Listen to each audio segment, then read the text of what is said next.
And joining us now is DeFrancis, Republican candidate for the 80th Assembly District, and we welcome you to the show. Darren, good to see you. Good to have you. All is well? It's very good. Good. It's very good, yeah. How's it going? I mean, you go now and you're the director of the Alton International Merchants Association, and you throw your hat into the ring. Talk about why. Why? Basically, because the community asked me to. I had no political ambition. My sole ambition was to get the community back on track, to rebuild it. You know the history from when we spoke last to tell the viewers. Allerton was basically left alone, abandoned. No political outside influence was coming in. There was no leadership, basically. And we formed the Merchants Association, and we gave the community a voice. And that kind of went around. The community respected it. They liked what we did. We weren't ambitious for power or looking to work our way up.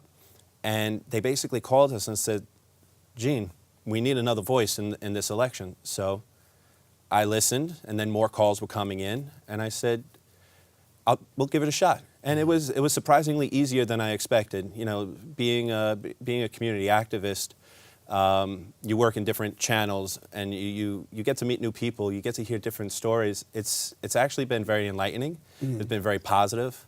And I'm excited about it. Well, let's talk a little bit about the campaign. As we talk right now, a lot of issues are at the forefront. Talk to me about how you want to address the issue of education, because I know education is something that you would want to see dealt with.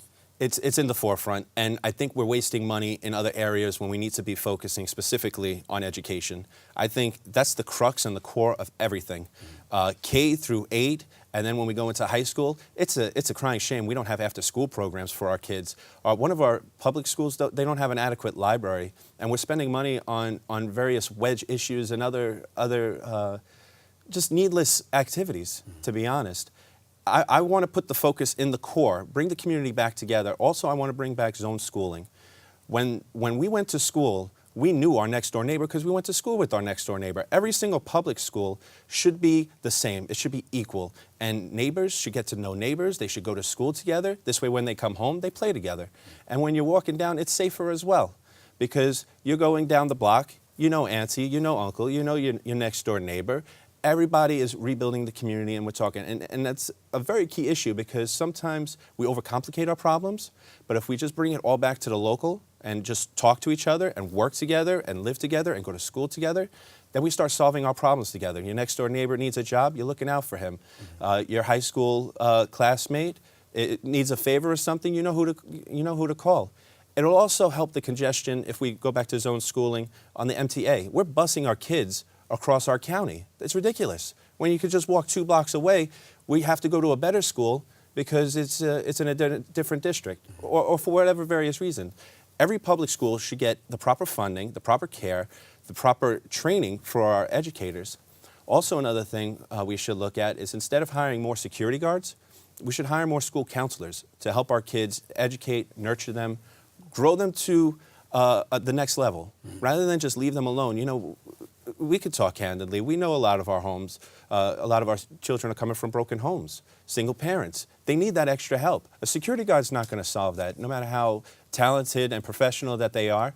We need counselors to have a controlled amount of students, not overworked with over cases, but a controlled amount, so that they can help these kids get onto the next level and be prepared for the real world. Let me move from public schools to public housing. Okay. Because one of the things you want to talk about is NYCHA, New York City Housing Authority, and you're calling for major reform. Yeah, I'm calling for the state to take over NYCHA. First of all, I have a really interesting idea with this that no one's going to talk about, no one's going to touch, because, well, to some it's controversial, but I think it's a great idea. After 10 years, if you're living in a NYCHA property, why don't they give you that property? Why can't you own that unit? Now, if you want to sell that unit back to the state, back to another person, now you have a nice little nutshell of money that you can use, maybe buy a house, start a business. They're not talking an elaborate amount of money, but you could pay back the government for the subsidies that you received, just to get you back on track. Because Bronxites, we're proud people. We don't want a handout. We want a hand up. We just want an equal playing field, and the Bronx isn't getting an equal playing field. And with this theory, with this platform, we can now fund a better maintenance program and take care of the greenery in the housing projects. 'Cause, you know, we have a lot of homes, a lot of our children are coming from broken homes, single parents. They need that extra help. A security guard's not going to solve that, no matter how talented and professional that they are. We need counselors to have a controlled amount of students, not overworked with over cases. We don't want a handout. We want a hand up. We just want an equal playing field, and the Bronx isn't getting an equal playing field. And with this theory, with this platform, we can now fund a better maintenance program and take care of the greenery in the housing projects. And we could also take care of the lead problem. Some of these buildings, they need to come down. They need to be rebuilt. It's not adequate. It's not suitable for living condition. And the government, they have no right taking over a property or doing a business and then trying to regulate other buildings on how to operate if they're not doing an adequate job taking care of our people. How would you speak to the part that you say about abolishing government programs that pretty much price out people? So I'm not necessarily looking to abolish them. Mm-hmm. I think that's I'm looking to get everybody employed and working. They still need a safety net, but we need to work our way up to independence, not government dependence. We need to get everybody basically a solid foundation so they can take care of themselves. Speak to us about healthcare, because healthcare is also another thing that you're pretty much interested in, and you talked about introducing the community compassion bill. Yeah. So what I actually realized in my research starting up into is that there's already a bill out there that's being ignored. It's A3666. When you're dealing with the mental health crisis, or in this specific bill, the opioid crisis, people are not in the proper state of mind to say, I need help. I have family members that are dealing with this situation. Mm-hmm. It's a serious situation, and they're not going to admit that they have a problem. So what this bill does is it gives the family, the loved ones, permission to get them the proper treatment. Now, some will say they're not ready for treatment. If they're not ready for treatment, they're going to die. We have a serious overdose situation in the Bronx that needs to be quelched. And we can go out to any streets. Our families are scared to walk them because there's a man or a woman overdosed in the parks, right in our district. I mean, it's not a national issue. It's right here in the heart of our district, and it needs to be handled, in my opinion, with more compassion. Mm-hmm. It's not government dictating and say, oh, we're going to throw you in. This has to be a compassionate issue where we need to intervene to help these people that are not going to seek help for themselves.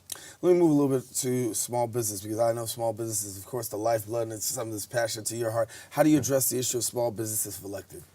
Again, government's not going to solve this. This needs to come back to the community.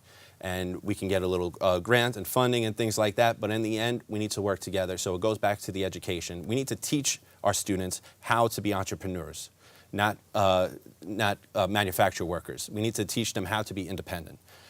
What I started with the Merchants Association is we created an incubator project, a local incubator project, where you have one office or facility where you have many different businesses working together to pay that rent. Now when they're building up the clientele and they're building up their resources, then they could branch out into another. Now we have more variety in the district, and the district flourishes. Families are coming out, they're walking door to door, window shopping, getting to meet their neighbors because they're outside again, talking to each other, talking to the merchants. There's more variety, it's more vibrant, and it's local. We don't have to have outsiders coming in and dictating what's best for us, putting in another box store. It's the man that lives on your avenue has now a store on the avenue, and that's not a bad thing. And everybody could, of course, come in and open up business, but we need to bring it back to the local basis. Mm-hmm. And an incubator project is something simple, it's easy, and we need to offer grants, not so much on what a person's sex is or ethnicity, to be honest, but what variety that they have to offer, because we can't keep having the same stores. It's cutting into profits of the small businesses that are already there. We have to make sure everybody has an equal playing field, everybody has a chance to start a business, and everybody has something different to bring to the table, more variety. Before we get out, we only have less than a minute, I want to ask you a question. People watching right now, why do you vote for Gene DeFrancis? Gene DeFrancis is a veteran of the United States Navy, someone that was willing to lay their life for the freedom of this country, is someone that's going to serve you with honor, courage, and commitment. I'm born and raised in this community, 37 years. I didn't run from this community when the times were tough. I stayed. I went to PS 89, MS 135, Columbus High School, and then I left for the Navy and I started my own business. I'm a hard worker. We formed the Merchants Association. We did so much with so very little, and volunteers. And I just want you to sit back, for those that know me, think about what we could do if we were in office with all the things that we have done, just as simple community activists. All right. Well, Gene DeFrancis, thank you for coming. Daren, always a pleasure. Thank you very much. And thank you for your service to the country. Thank you, sir. All right, listen, thank you for joining us. We'll be right back with more right after this.